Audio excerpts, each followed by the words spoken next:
Mike Pereira AP Former NFL official and officiating executive Mike Pereira, now a rules analyst on Fox, signals a timeout for some Q. What would you want to tell fans across the country, and all over the world, who are going to be watching the Super Bowl about the officials? You have to understand that the officials do not want to be the story. Success to them is not reading their name in the paper the next day. They don't need pats on the back. They don't need the accolades. They just don't want the public to even be thinking about them on Monday morning after the game. What is your confidence in them? My confidence in them is through the roof. They have proven out to be the best this year. Will there be mistakes in the game? Absolutely, there's gonna be mistakes in the game. I have yet to ever see any game where, in the vicinity of 1,500 decisions that have to be made by officials, a game perfectly worked, and I don't think I ever will. It's that difficult. But I've also hardly ever seen a game played where a coach didn't make a mistake, or a player didn't make a mistake. It is still a human game, and the officials that were involved in that Rams-Saints play feel horrible. They made a mistake that cost New Orleans the game, and I get it, it's awful, and I think all of us feel horrible about that. Perfection is never gonna happen in sports. How much pressure, in the wake of that NFC Championship officiating debacle, will be on the officials in Super Bowl 53? Enormous. Enormous. You don't think they don't feel this? They know what's on the line now when they step on the field. If it goes smoothly, then great. But if they end up with similar problems, then it's gonna be even worse. But they know they're under pressure, but I think it's a good group, and I just don't think we'll have an outlier play like we had at the end of the game with New Orleans, but you never know. What advice would you give them? Don't call this any differently than you would in the regular season, but I probably would add, don't get complacent. I know human nature. I know you don't want to be a part of the story when the game is over, but you have to officiate the game. You can't get yourself lulled into saying, I'm not gonna call the ticky-tack foul.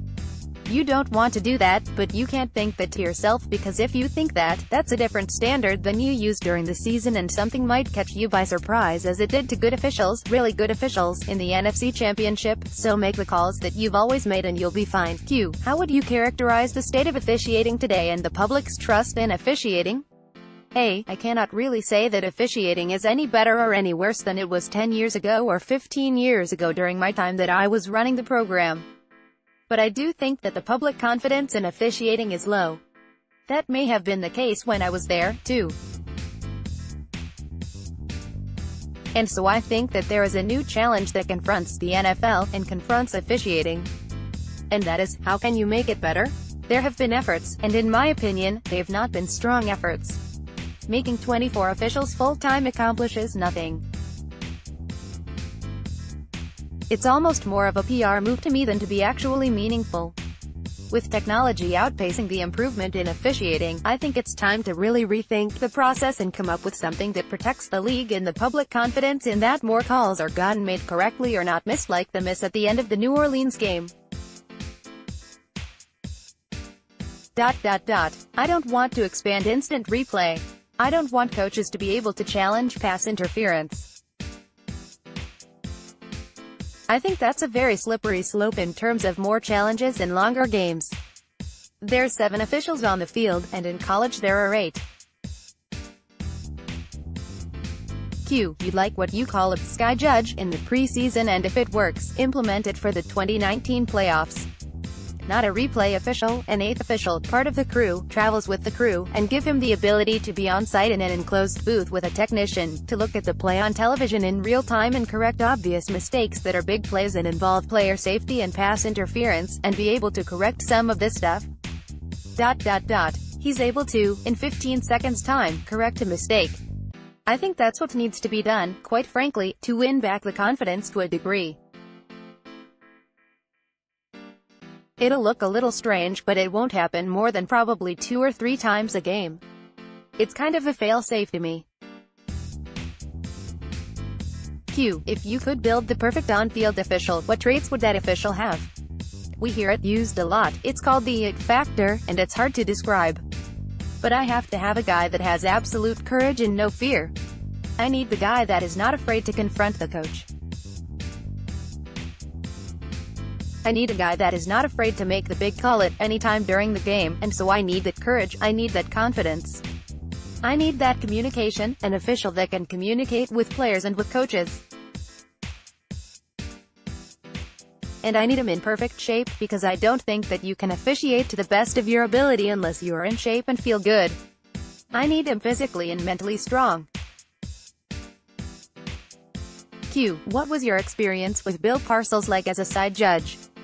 It was actually my second year in the Miami Jets game. This was a fourth down play in Miami. He's with the Jets, and Wayne Chrebet catches a pass and extends for a first down. Going to the ground, the ball pops out, and the official on the other side of the field rules the pass incomplete. Game over. Bill goes nuts. He chewed me out pretty good before the game ended, and then when the game ended, he took off across the field to go after the official that actually made the incomplete call. I was fearful because he was so mad that he would do something that might get himself in trouble, so when he ran to the other side of the field, I ran with him, and I got in between him and the official that he was mad at.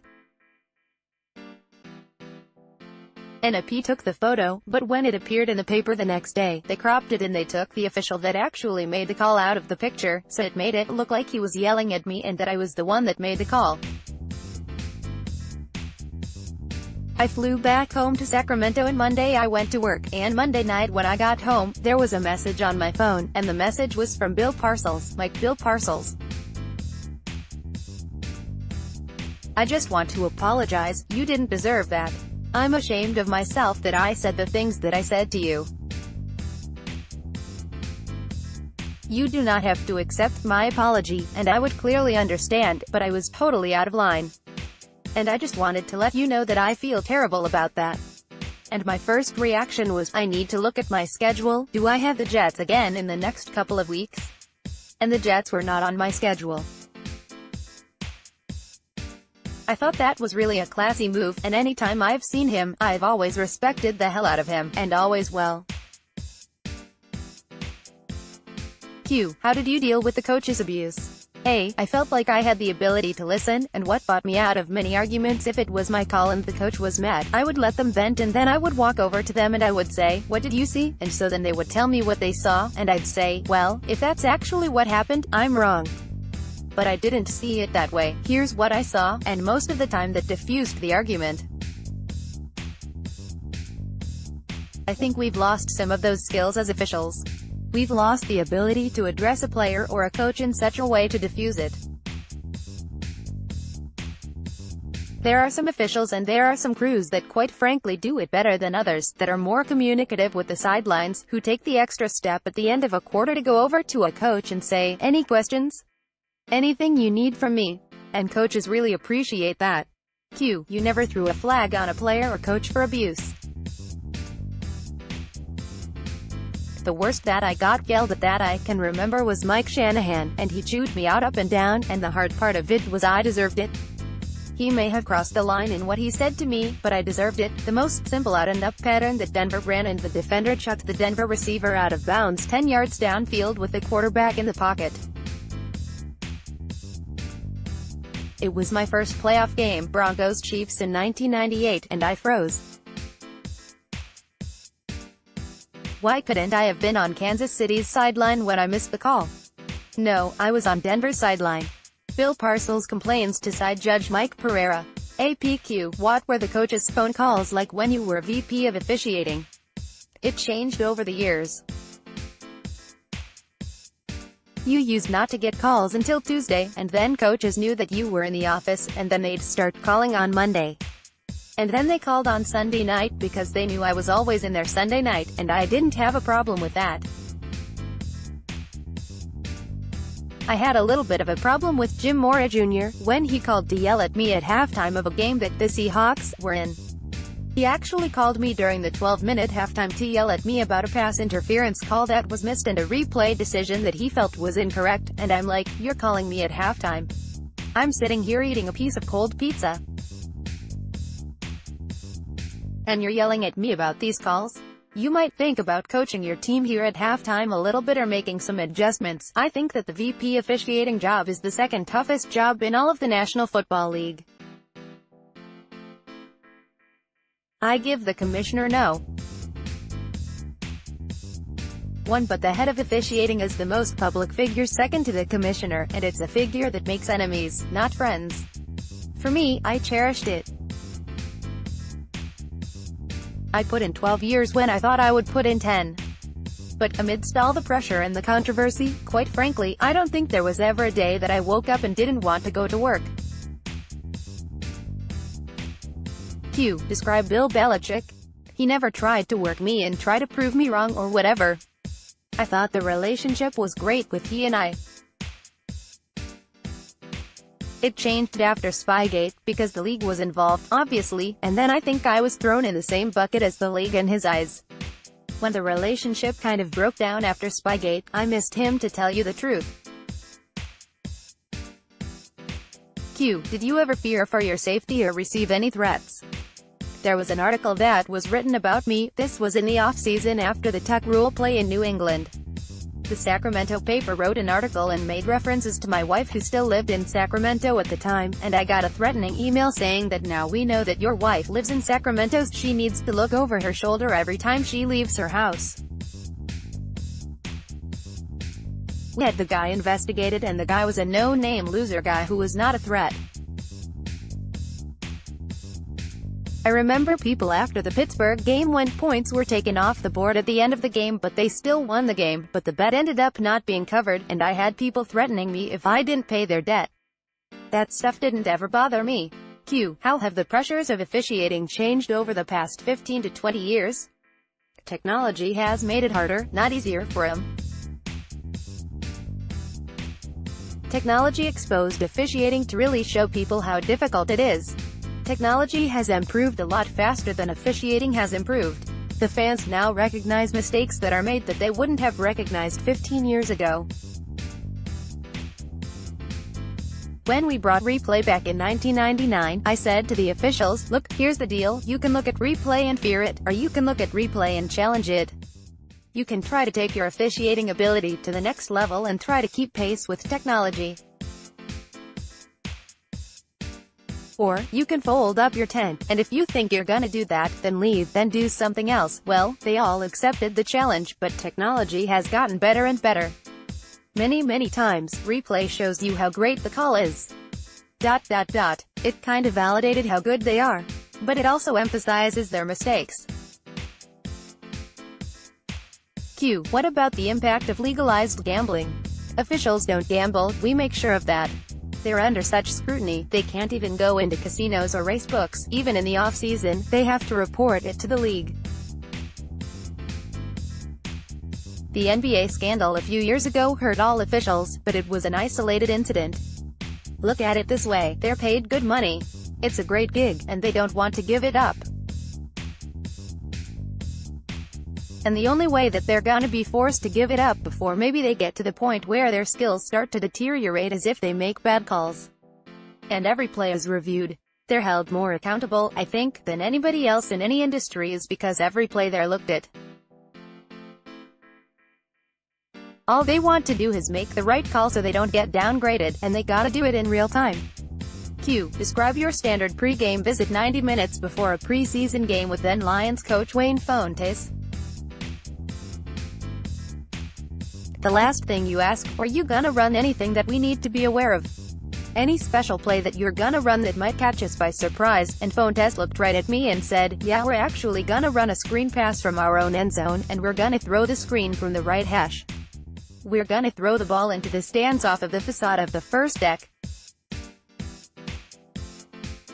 And it's gonna hit there and bounce back onto the field, hit the goalpost, and then our guy's gonna catch it and go for a touchdown. And then what pissed me off on my card is I wrote, pass from the right hash, hits the facade of the first deck and bounces back to the goalpost. Chuckle, I just fell hook, line and sinker. I'll never forget what a dummy I was. Q. What are your thoughts about 2012, the Hail Mary game between the Packers and Seahawks?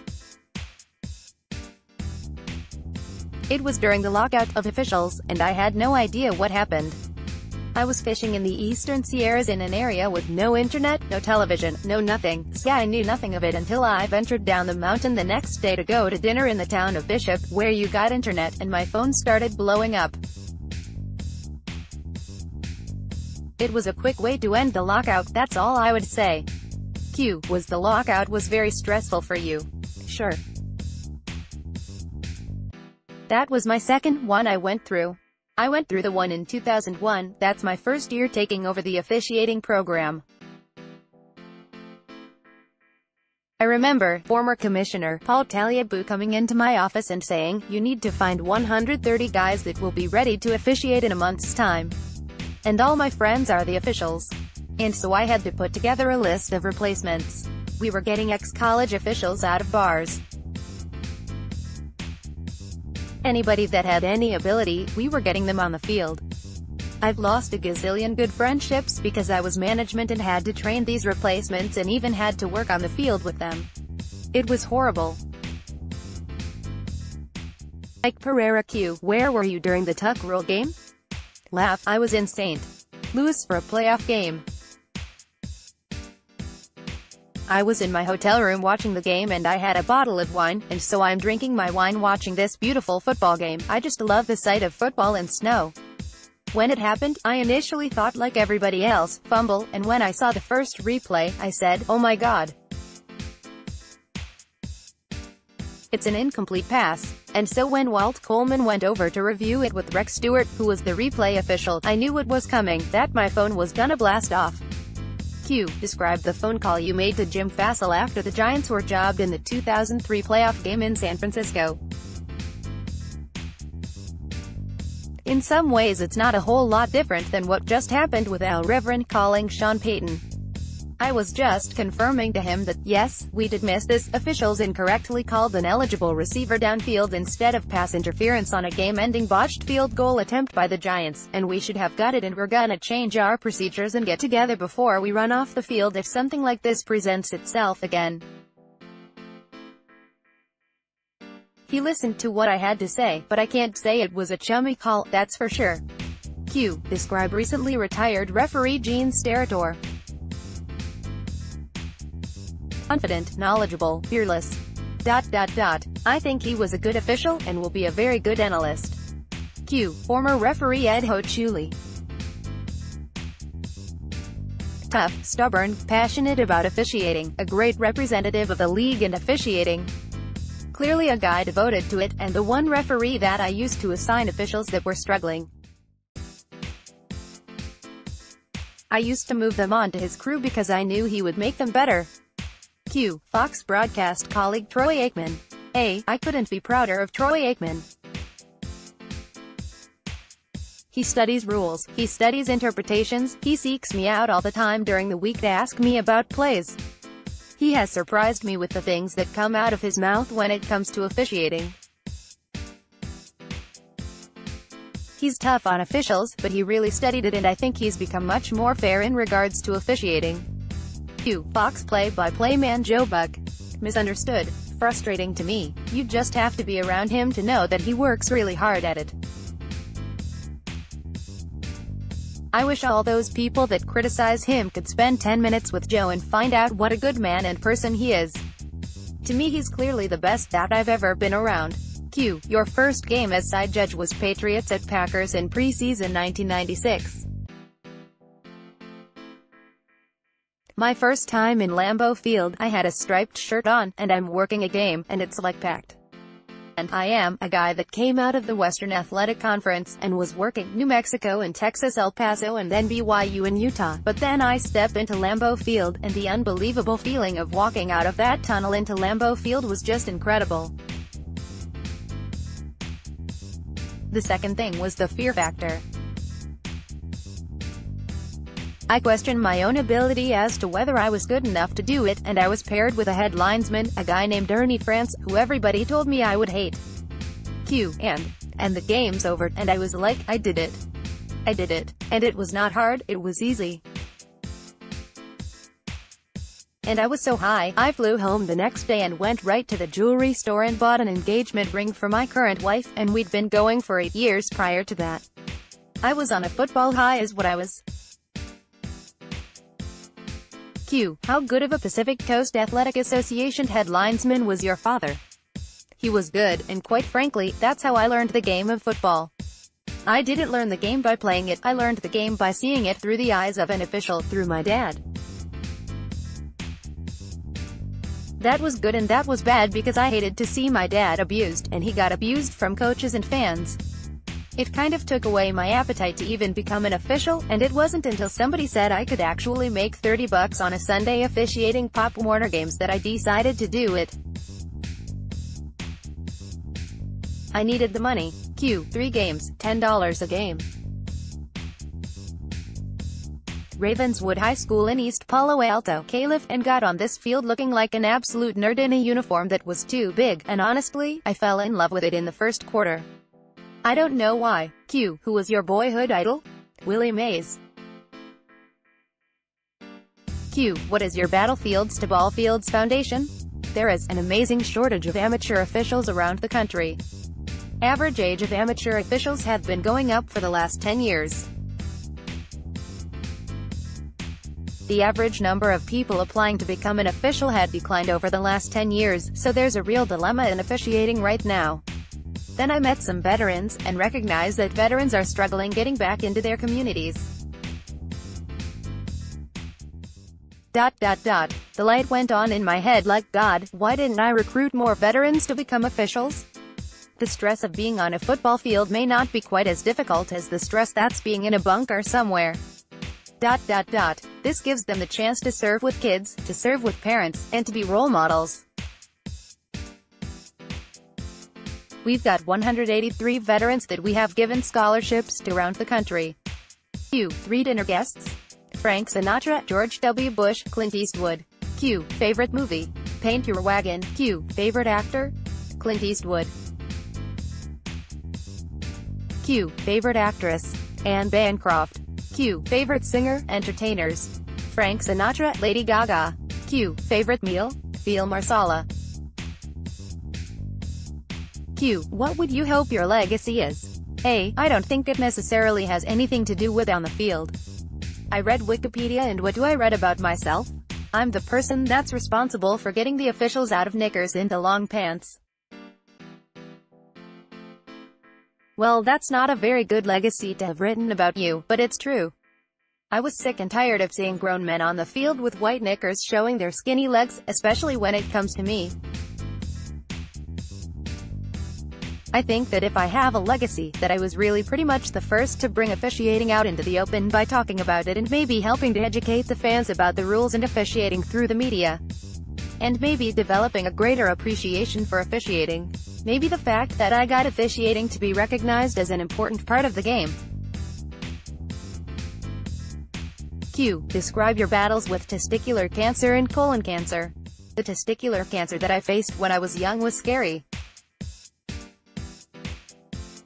I didn't know about it, and a lot of people back when I was 25 years old didn't. The doctors that I first saw didn't know how to handle it and basically shoved me off to others, and I got freaked out, quite frankly, until I got into Stanford Medical Center where they talked to me and gave me confidence that they could treat this thing.